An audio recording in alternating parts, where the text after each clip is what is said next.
Hello everyone, my name is Amir and this is Vicente, and we'll be talking about Trump's effect on the energy transition and that is gonna have a big impact on the next generation. So we have broken it down to three parts: Trump's first term in office, Biden's term in office, and then Trump's second term in office. So there are a couple of points that need to be clarified. What is energy transition? So energy transition is the transition of one source of energy to another. In this case, is from the fossil fuels to renewables. And we'll be comparing the United States to the European Union and Canada. And that we'll be talking about the global factors that will be affecting the United States energy transition. So, the past. What happened in the first term of Trump's presidency? Here we see a graph. This graph is basically if you were to take the total amount of energy and break it down to how much of it was in renewables, you would get this graph. For example, here we see the US in 2023 had a little bit more than 10% of its energy towards or from renewables. We also see that there's a highlighted path. That is Trump's presidency between 2017 and 2021. The line you see in black in the middle is COVID. The reason why we have highlighted it is because we all know about the economic shutdown. There was all the businesses, all the families, they used much less energy than it were to be on a normal basis. For example, like your car was in a garage instead of on the road. Now, next one please. Yes, these are the three statistics that we found from the graph. So, during 2017 to 2019, the US had 0% growth, meaning that Trump's policies, the ones that are, pro fossil fuels and drill baby drill, that took effect and resulted in basically no progress in the energy transition. Then we have, if we look at when COVID was in effect and we compare the US and the EU, again, some countries took advantage of that economic shutdown and invested more in the energy transition.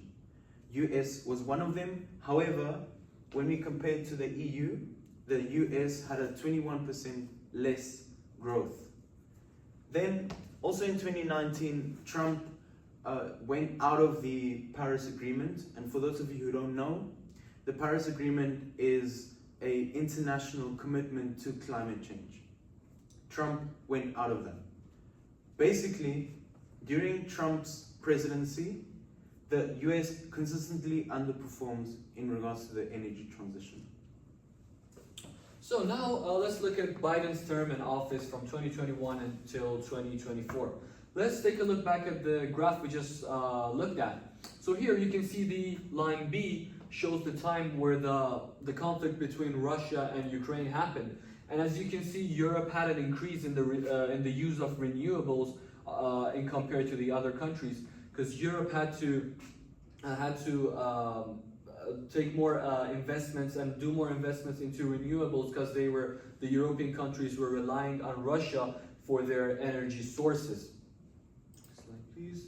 And so the geopolitical tension in 2022, the Russian and Ukrainian conflict caused a disruption in the supply of oil to the EU. That's why they had to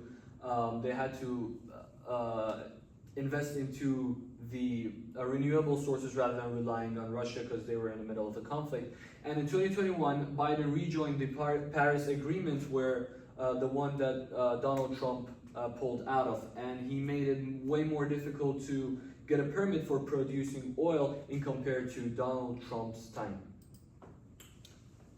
So, what will happen in the future? What did Trump's promises say to us? There was a campaign called Drill Baby Drill, and it's just a monument to how much Trump wants this fossil fuels to thrive. Now, why?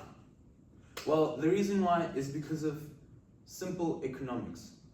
Think about it. Everything we do needs electricity, it needs energy, and needs some type of fuel.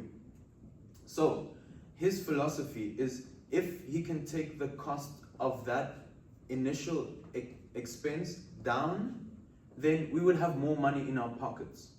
So first, basically, if we want to decrease price, we want to increase supply, which is what he's going to do.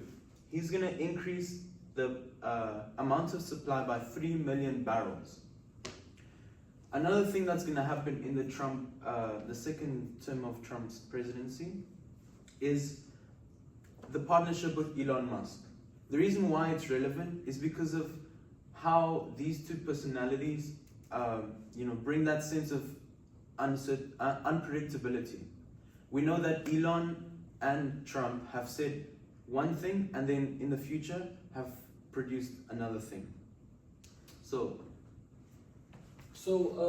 yes. We know that there's going to be many uncertainties, but only one thing is certain, and that's that the U.S.